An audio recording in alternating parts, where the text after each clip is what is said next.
ખાસ કરીને જ્યારે ચોમાસાની ઋતુ હોય ત્યારે કાનમાં ભેજને લીધે ફંગસ થવાની શક્યતા વધી જાય છે. ખાસ કરીને સૌરાષ્ટ્ર બેલ્ટમાં જે પાન માવા ગુટકાને લીધે જે મોં ગળાના કેન્સર છે એનું વ્યાપક પ્રમાણમાં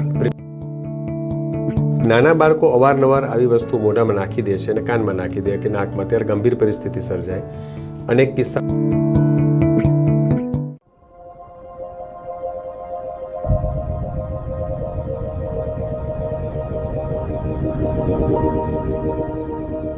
નમસ્કાર દર્શક મિત્રો, બોમ્બે સુપર ટાઈમ્સમાં હું જાસ્મીન આપનું સ્વાગત કરું છું.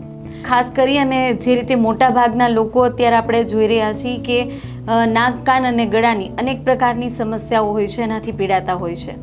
ત્યારે કેવી કાળજી લેવી, ને ખાસ નાના બાળકો હોય છે, ઘણી વખત તેઓ કાનમાં કંઈક નાખી દેવું અથવા તો નાકમાં કંઈક નાખી દેતા હોય છે, જેના કારણે અનેક પ્રકારની ગંભીર સમસ્યાઓ થતી હોય છે. ત્યારે નાના બાળકો છે અથવા તો મોટા લોકોએ પણ કેવી કાળજી લેવી તે વિશે આજે આપણે ખાસ વાત કરવાના છીએ. અને આપણી સાથે અત્યારે જોડાયા છે ડૉક્ટર હિમાંશુ ઠક્કર, જેઓ 25 વર્ષથી રાજકોટમાં ENT સ્પેશિયાલિસ્ટ તરીકે ફરજ બજાવી રહ્યા છે. સાથે જ તેમને લિમ્કા બુક ઓફ વર્લ્ડ રેકોર્ડમાં પોતાનું સ્થાન મેળવ્યું છે, 3 એવોર્ડ પ્રાપ્ત કર્યા છે. સાથે જ તેઓ ઇન્ડિયન મેડિકલ એસોસિએશનમાં નેશનલ એવોર્ડ પણ મેળવેલ છે. સાથે જ ઇન્ડિયા બુક ઓફ રેકોર્ડમાં પણ તેમનું નામ છે. તો સૌપ્રથમ સર, આપનું સ્વાગત છે. સર, ખાસ કરી અને ચોમાસાની ઋતુ ચાલી રહી છે, ઘણા લોકોને આ ઋતુમાં ગળાની, નાકમાં અથવા તો કાનમાં બહેરાશ અનુભવતા હોય છે. આ સમસ્યા પાછળનું કારણ શું અને લોકોએ આ સમયમાં કેવી કાળજી લેવી? ખાસ કરીને જ્યારે ચોમાસાની ઋતુ હોય ત્યારે કાનમાં ભેજને લીધે ફંગસ થવાની શક્યતા વધી જાય છે. એટલે કાનમાં જ્યારે વરસાદનું પાણી જાય અથવા વાતાવરણના ભેજને લીધે કાનમાં ફંગસ થાય, જેને ઓટોમાઇકોસિસ કહેવાય છે, એટલે કાનનો ફંગસનો રોગ. નાના બાળકોથી માંડીને એજેડ લોકો અને ડાયાબિટીસવાળા દર્દીઓમાં આ સમસ્યા બહુ વ્યાપક જોવા મળે છે. એમાં ખાસ કરીને જ્યારે દર્દીને કાનમાંથી રસી આવે, દુખાવો થાય, ખજવાળ આવી અને કાનની અંદર પસ જેવું ફોર્મેશન થાય યલો કલરનું, તો તાત્કાલિક નિષ્ણાત ડૉક્ટરની સલાહ લેવી જોઈએ. કારણ કે જો લાંબો સમય જો ફંગસ રહે તો એ કાનના પડદાને નુકસાન કરે અને સાથે સાથે કાનની સાંભળવાની ક્ષમતા પણ ઘણી ઘટાડી દે. આપણે જોઈએ છીએ કે અત્યારે નાની ઉંમરમાં જ બાળકો હોય અથવા યુવાનો છે, મોટા ભાગે ફોનનો, હેડફોનનો ઉપયોગ કરતા હોય છે ને નાની ઉંમરમાં જ એમને બહેરાશ અનુભવાતી હોય છે. તેના પાછળનું કારણ શું? હાલના જે મોબાઈલના યુગમાં વધારે પડતો મોબાઈલનો ઉપયોગ કરવાથી કાનની અંદરની જે નસો હોય અને જે અંદરના કાનના 3 ભાગ હોય છે, બાહ્યકર્ણ, મધ્યકર્ણ અને અંતઃકર્ણ. એટલે અંદરનો જે ભાગ હોય કાનનો, જે આપણે જોઈ નથી શકતા, એના અંદર જે બેલેન્સ માટે અને સાંભળવા માટેના તંતુઓ આવેલા હોય. એ જે લાઉડ મ્યુઝિક છે, ડીજે સાઉન્ડ છે કે પ્રોલોંગ યુઝ ઓફ મોબાઈલ, એના લીધે એ તંતુઓ કાયમી માટે ડેમેજ થઈ શકે અને એના લીધે કાયમી માટે બહેરાશ આવી શકે. જે બહેરાશ 65 વર્ષે, 70 વર્ષે આવતી હતી, એ હાલમાં યુગમાં ખાસ કરીને યંગસ્ટર્સ અને જે કહેવાય આપણે અડલ્ટ એમાં આવે છે, એટલે 25, 30, 35, 40 વર્ષે. જે બહેરાશ વધવાનું જે મુખ્ય કારણ છે એ આપણા મોબાઈલમાં પણ એક જે વોલ્યુમથી વધારે જ્યારે જાય ત્યારે વોર્નિંગ સાઇન આવે કે આનાથી વધારે વોલ્યુમથી કાનની શ્રવણ શક્તિને ડેમેજ થઈ શકે એમ છે. એટલે મેઇન જે અત્યારે કારણ છે overuse and abuse of mobile.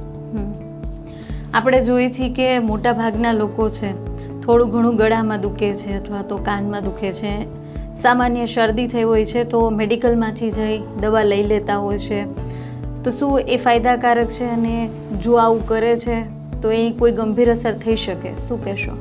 Over the counter medication should be પ્રિવેન્ટેડ. કારણ કે સિમ્પ્ટોમેટિક સારવાર ડૉક્ટરે જોયા વગર આપણે દવા લીધેલી છે. હવે એ દવાની સાઇડ ઇફેક્ટ શું છે એ નથી મેડિકલ સ્ટોરવાળાને ખ્યાલ કે નથી દર્દીને ખ્યાલ હોતો.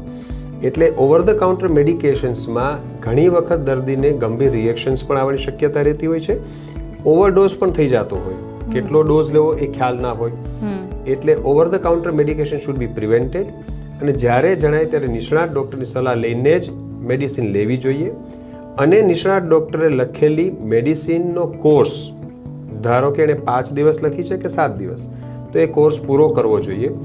કારણ કે અધૂરી છોડેલી દવાઓને લીધે ડ્રગ રેઝિસ્ટન્સ ડેવલપ થઈ રહ્યા છે, જેથી એ દવા બીજી વખત એ કામ ન લાગે અને એનાથી હાયર મેડિકેશન્સ આપવી પડે. એટલે બહુ જ જાણવા જેવી બાબત છે અને ધ્યાન રાખવા જેવી બાબત છે કે ઓવર ધ કાઉન્ટર મેડિકેશન ન કરવું જોઈએ અને હંમેશા ડૉક્ટરની સલાહ પ્રમાણે જ દવા લેવી જોઈએ. જી, આપણે જોઈએ છીએ સૌરાષ્ટ્રમાં મોટાભાગના લોકોને પાન, ફાકી, માવાના વ્યસન હોય છે, તો સ્વાસ્થ્ય પર કેવી અસર થઈ શકે? ખાસ કરીને સૌરાષ્ટ્ર બેલ્ટમાં જે પાન, માવા, ગુટકાને લીધે જે મોં ગળાના કેન્સર છે એનું વ્યાપક પ્રમાણમાં પ્રિવિલેજ છે. આ બધા કેન્સર્સ નાની ઉંમરમાં પણ 20 વર્ષે 25 વર્ષે મોં ગળાના કેન્સર, જીભના કેન્સર ડિટેક્ટ થઈ રહ્યા છે. અને ખાસ કરીને લાંબો સમય સુધી પાન, માવો, તમાકુ, ફાકી એ મોઢામાં ભરી રાખવાની આદત, સ્મોકિંગ, આ બધું 100% કેન્સરને નોતરે છે. અને એ વસ્તુને લીધે મેં આપને કહ્યું એ પ્રમાણે નાની ઉંમરમાં જે લોકોને કેન્સર થાય છે પ્રોગ્નોસિસ પણ બહુ ખરાબ હોય છે. એટલે ઘણી વખત તો એ 3rd સ્ટેજમાં ડિટેક્ટ થાય ત્યાં સુધીમાં તો એને બધે સ્પ્રેડ થઈ ગયું હોય. એટલા માટે આ બધા વ્યસનથી દૂર રહેવું જોઈએ અને હેલ્ધી લાઈફસ્ટાઈલ અપનાવવી જોઈએ. સર, ખાસ કરી જે નાના બાળકો ઘરમાં રહેલા હોય છે અને નાક, કાન અને ગળા, આ બાબતે કેવી કાળજી લેવી જોઈએ? નાના બાળકો જ્યારે રમતા હોય ત્યારે એનું ખાસ ધ્યાન રાખવું, કારણ કે આજુબાજુ કોઈ વસ્તુઓ પડી હોય, ઠેરી છે, લખોટી છે, સિંગદાણા છે કે કોઈ વસ્તુ દાળિયા છે, જ્યાં સુધી પૂરતા દાંત ન આવે ત્યાં સુધી આવી વસ્તુઓ બાળકને, જે આપણે દાળિયા છે કે સિંગદાણા છે કે એવી વસ્તુઓ ન આપવી જોઈએ. એનાથી ઓતરાઈ જવાની શક્યતાઓ વધી જાય છે, કારણ કે ચાવી નથી શકતા. અને કોઈ પણ વસ્તુ જે ફ્લોર પર પડી હોય બાળકને મોઢામાં નાખવાની અથવા કાનમાં અથવા નાકમાં નાખવાની એક ટેન્ડન્સી હોય, બીકોઝ ઓફ ધ ઈગરનેસ. બાળકને એવું નવું લાગતું હોય કે આ શું છે. એટલે એનાથી ક્યારેક ગંભીર પરિસ્થિતિ પણ નિર્માણ થઈ શકે. અને ક્યારેક જો શ્વાસ નળીમાં આવી વસ્તુઓ ફસાઈ જાય કે અન્નનળીમાં ફસાઈ જાય અને લાંબો સમય સુધી જો ડિટેક્ટ ન થાય તો એ ગંભીર રૂપે બાળકને તકલીફ પણ કરે અને જીવલેણ પણ નીવડી શકે. એટલે ખાસ બાળકોનું ધ્યાન રાખવું જોઈએ કે આવી બધી વસ્તુઓ એનાથી દૂર રાખવી. જી સર, ઘણી વખત અમે જોતા હોય છે કે આવા ઘણા બધા કેસીસ છે એ તમારી પાસે આવતા હોય છે, તમે સોલ્વ કરતા હોવ છો.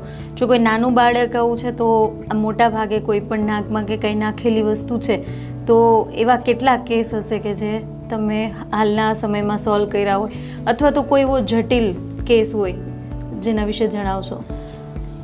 નાના બાળકો અવારનવાર આવી વસ્તુ મોઢામાં નાખી દે છે અને કાનમાં નાખી દે કે નાકમાં, ત્યારે ગંભીર પરિસ્થિતિ સર્જાય.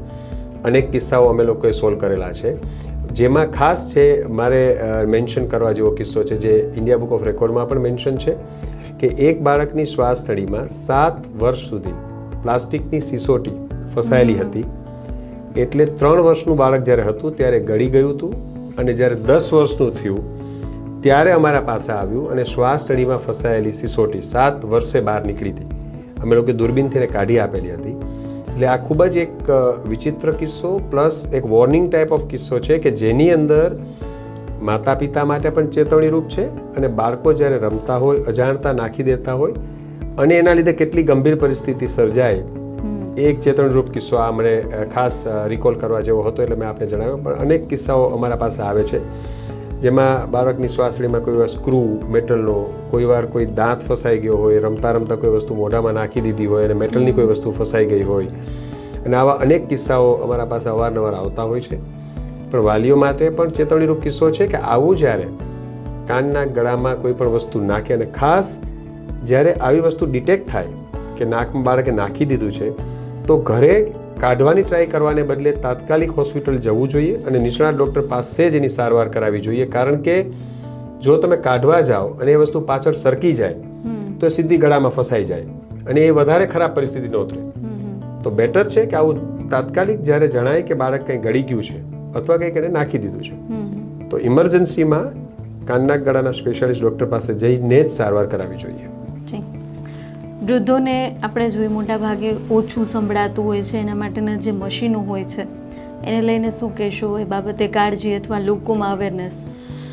ખાસ કરીને સાંભળવાની જ્યારે વાત આવે અને જ્યાં સુધી મેં જોયેલું છે ત્યાં સુધી જ્યારે એજેડ લોકોને આપણે સમજાવીએ કે કાનનું મશીનની જરૂર છે તો પહેલાં થોડા એ રિલક્ટન્ટ થશે કે ના હવે તો ઉંમર થઈ ગઈ, જેટલું સંભળાય એટલું સારું, અથવા ક્યાં જરૂર છે.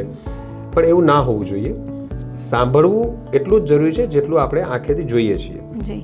ક્યારેક આવા કિસ્સાઓમાં એજેડ લોકોમાં રસ્તા પર એકલા જતા હોય, ઘરે એકલા હોય કે કોઈ પણ સંજોગમાં આવા કોઈ નાના મોટા એક્સિડન્ટ બને ઘણી વખત આપ વાંચતા હશો કે સાંભળવાની ક્ષમતાના અભાવને લીધે પાછળથી કોઈ ગાડી આવી હોય અને કોઈ એક્સિડન્ટ થયો હોય તો ક્યારેક એ ગંભીર પરિણામ થઈ શકે.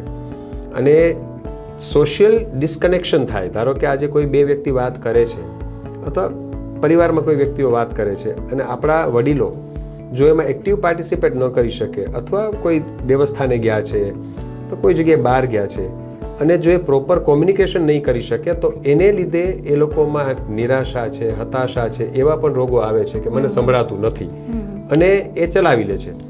પણ હવે આધુનિક મશીનો એવા આવી ગયા છે કે જે કોસ્મેટિકલી પણ કાનની અંદર આપણે જે પહેરે એરપોડ્સ એ રીતના નાના હોય છે, ટાઈની, જે પહેરવાથી દેખાય પણ નહીં અને સોશિયલી પણ ખબર ન પડે કે ભાઈ મશીન પહેરેલું છે અને સંભળાય પણ સારું.